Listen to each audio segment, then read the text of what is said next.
for the better. Leuven is a hub of innovation. It's a very diverse, compact city. Open, multicultural atmosphere. Creativity, innovation, and entrepreneurship. It's about being open to people and to ideas. We believe that we can bring innovation in this world. Even the most crazy idea can take shape. That is certainly exciting.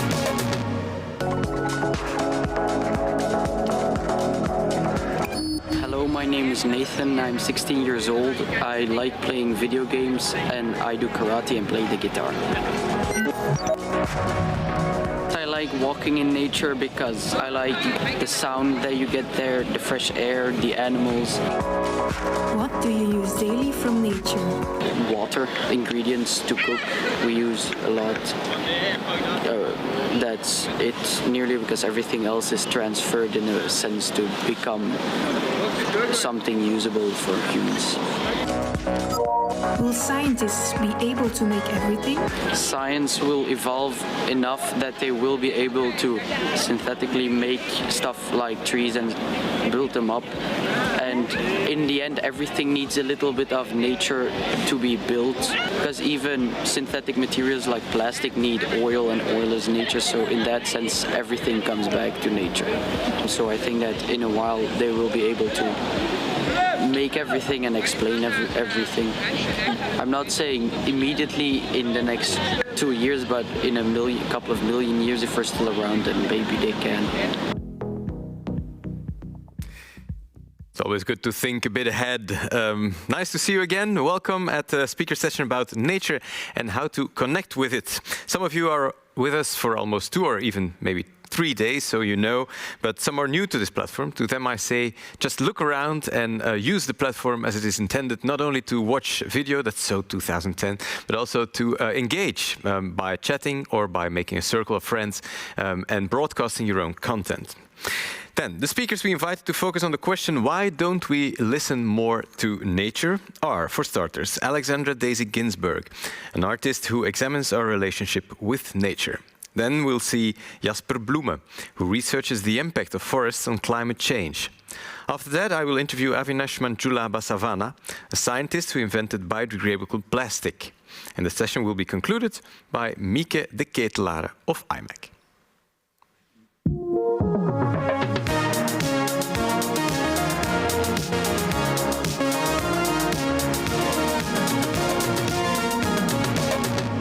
But first, Alexandra Daisy Ginsberg. Welcome back, Alexandra Daisy Ginsberg. It's great to be with you, albeit virtually. Yeah. Those who were at the opening session already know you because you finished a PhD about what is better. And in your recent work, you focus more on nature. Henceforth, we're here talking again. Let me start by asking the question once more.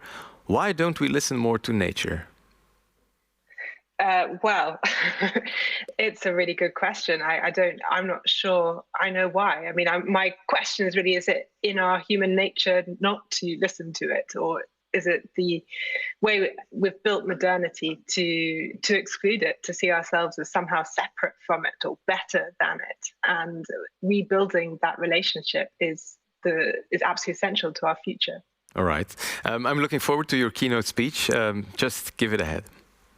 Thank you. So I want to leave Earth, not completely, but to take us to Mars just to start. And we're being promised that Mars is our future, an alternative planet, a place that we can colonize and turn into a new Earth. And the reason is because we're trashing our own planet and we need a backup. And essentially, Earth is going the way of Mars. And this, to me, is a really extraordinary way of thinking about how to make the world better. And I was asked to make a proposal for a new work for an exhibition called Moving to Mars. And this exhibition was about the role of design in colonization. It was for the Design Museum, London. And to me, what's really fascinating and worrying is that we're talking about colonization as a positive. And of course, that word has a terrible, violent past to it for both peoples and other species. So I said, well, I'll think of something, but it needs to be critical. And they said, that's fine, as long as you can make it optimistic. And that was like a red rag to a bull. And I was really excited by that brief and proposed this work called The Wilding of Mars. I proposed that we would send other life forms to Mars and they would be our colonizers, but we would never get to go. And in this new world, plants take over, they create their own ecosystems, and we can only watch as over 1 million years they create a new world for themselves, adapting to context. And this is how the work was exhibited. This is at the Neues Museum in Nuremberg. And what I'm trying to explore here is this idea that we have that innovation, that technology will make us better, will make the world better, this assumption. And I'm really curious about why we believe this. And to me, this question of new equals better rather than looking to alternative ways of being is something that we need to address. In a way, it's a kind of solutionism, and this is a term proposed by the technology critic Evgeny Morozov, who talks about the Silicon Valley idea that we just apply a technology to solve a problem. And it doesn't take into account the underlying social issues behind this and trying to solve difficult problems together. So the Ring doorbell made by Amazon, or for Amazon parcels being stolen, a problem that you might have on your doorstep, doesn't take into account why those parcels are being stolen or methods to solve that. And to me, it really comes down to these key questions, which I always ask, is when we're saying we want to make something better or promising a technology will make things better, we've got to ask what is better, who's better, and who gets to decide. And if we come back to this question of nature, as we face this time of huge crisis in terms of health, biodiversity, inequality, social justice, and biodiversity collapse, we need to reconnect with the natural world. We need to understand how we can rebuild those connections. But if we say, well, we want to make nature better, we need to again ask, well, what do we mean by better? What is better for nature? And we could perhaps look to the origins, as we understand in kind of Western modernity, this Garden of Eden. But what is that place, and what is our role in it? Perhaps to make nature better, we need to remove ourselves from the picture. But that is not a hopeful kind of view, and I think that we can do better than that. But what's curious about this idea of better, this dream that humans have that we can improve things, this idea of forethought that we seem to be uniquely equipped with, is that it is a human trait and it has human measures. We decide what we want to create. If we look to that painting again, the peacock, for example, didn't choose to have this elaborate tail to find mates. It's a result of evolution, of adaptation to context. Better doesn't exist in nature as an idea. It's rather the survival across a species, not of individuals, as we might see it. So we can take a human approach to this, I think, and we can sort of acknowledge a selfish way of looking at the problem and say, well, what's better for nature? If it is about protecting and preserving it, is going to be better for us, for our own survival. But as I talked about these multiple crises that we face, and a lot of them are intertwined and related to our relationship with nature, I think we need to be addressing these other crises of imagination, how do we do better, and of action, how do we make that happen? In my methodology, and as a practicing artist, I like to not offer solutions and instead to ask questions and tell powerful stories to allow people to think differently. And I'll tell you about one of them now. This is a collaborative project called Resurrecting the Sublime that was made with Christina Agapakis and the biotech company Ginkgo Bioworks in Boston, and the smell artist and researcher Sissel Tolaas. And the whole work started back in 2014 when Christina went to the Harvard University Herbarium in search of extinct plants. And this is an unusual act for a biotechnologist. And she's actually the creative director of Ginkgo Bioworks. And they'd had this idea of looking to research whether it's possible to bring back the smell of extinct flowers based just on their DNA.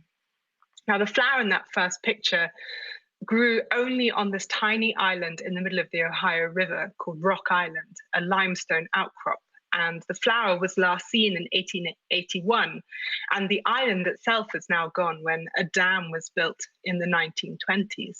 So we have no record of how this thing smelled. And this is a reconstruction that we made in my studio using the language of the sublime landscape painting to try and think about what this lost place may have been like.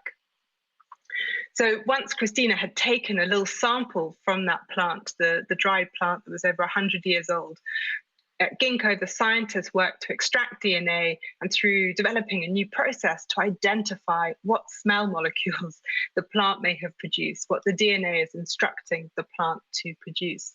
And in the end, for the flower, we end up with a list of smell molecules that perhaps can give us a sense of what the flower may have smelled like. Now, it's not an exact picture because we don't know whether those genes were turned on or what proportion of those molecules were actually, what the balance was, and also whether the flower even was, whether those smells were active in the flower themselves. So there's a speculation involved in this.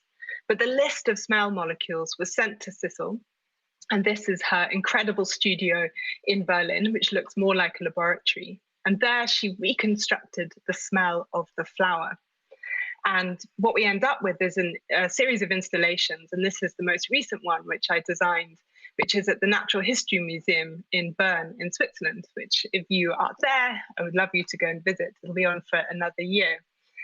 And the visitor walks into this space that looks like the back of house, and they walk through this very boring looking door and end up inside a natural history diorama. And around them, the smell of the extinct flower is being diffused and a soundscape that evokes the lost island from 1881.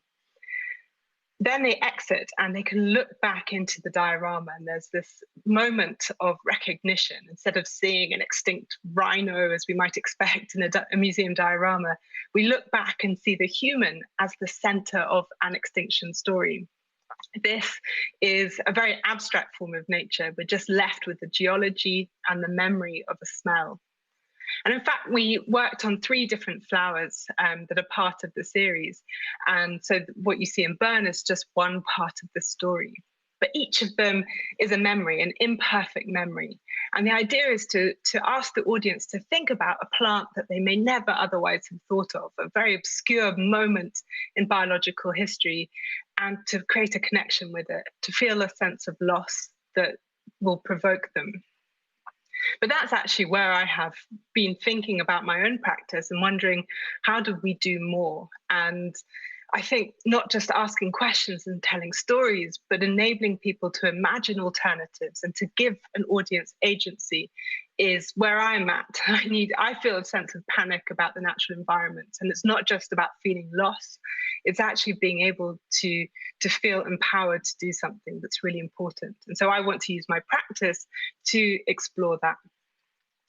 So I'll finish with talking about what I'm working on now, which is a really kind of incredible, enormous project for the Eden Project in Cornwall.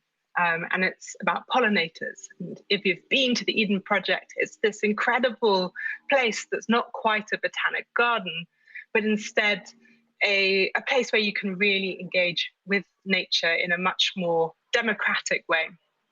And one of their principles is, or their set of principles is to inspire a sense of awe and connection, and also jeopardy with the audience in their relationship to nature, but also to give them hope and agency. And that's what inspired me so much. So I was asked to propose a work about pollinators. And as I started doing research, I was amazed to see this photograph by a scientist at the University of Exeter. And he's using filters and special kinds of photography to look at how different species see the world that we see. So on the left is how we see this foxglove, and on the right, the colors that a bee will see. And many different pollinators see the world differently to each other and to us. And it's a really interesting way to get into a sense of inhabiting the other? How can we see the world from the perspectives of the species that we rely on and live alongside?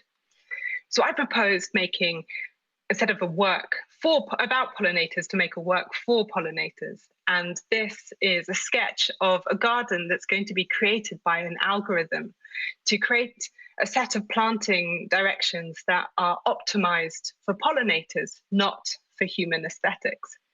So this garden will be 52 meters long, and the arrangement will be unlike, hopefully, any other garden that you might have seen, because the way we're arranging the flowers includes adding every color so that we cater to a diversity of pollinators, and finding ways to maximize diversity.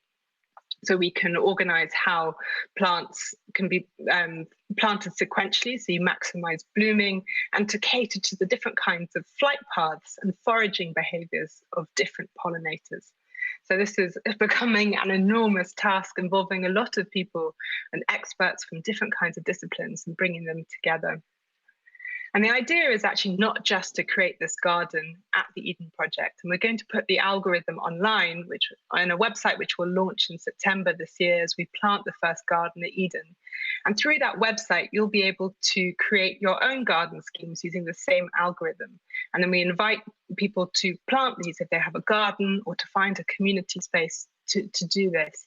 And the idea is to actually seed a network of artworks for pollinators, not for humans, but that we have a sense of guardianship and ability to help other species through this. And for me, that's really an exciting experiment in how we can feel agency. We can feel that we can do something. And this isn't going to save pollinators. It's an art-led campaign. But the idea is to look from a different perspective at the world that we create and try and think differently, to imagine alternatives. So if we come back to this question of what is better for nature, I think we need to ask, how do we imagine better for all species, not just for ourselves, but how do our innovations affect other species, and how can we do better? And part of that is asking, well, who gets to imagine, and how can we work alongside our other species that we share this earth with, but also how do power structures work, and how can we think differently about who gets the say? Because ultimately, we should be deciding as citizens and inhabitants of the earth how we treat our environment. So I ask you to question what is better, to imagine what could be better, and try and enable that better world. And in a way, what we're doing is taking this human view, but using our better nature, or aspiring to be better, to create that idea of a better world, and hopefully to make it happen. So I'll end there. Thank you.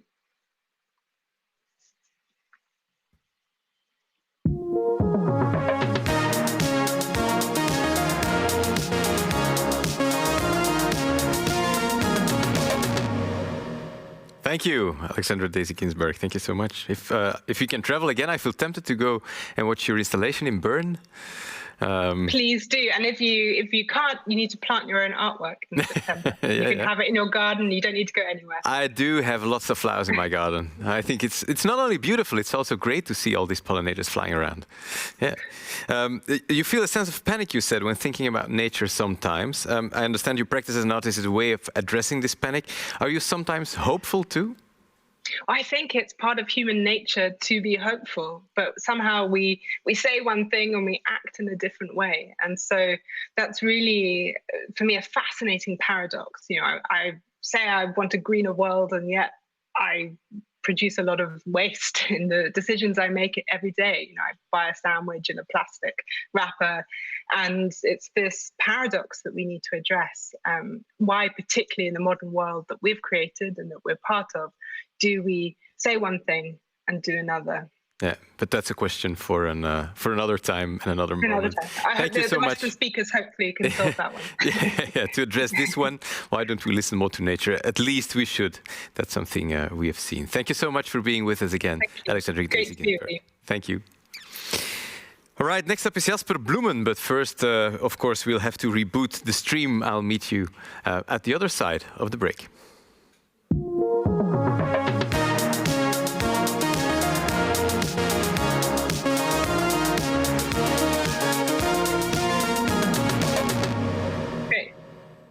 Okay, I'll stop my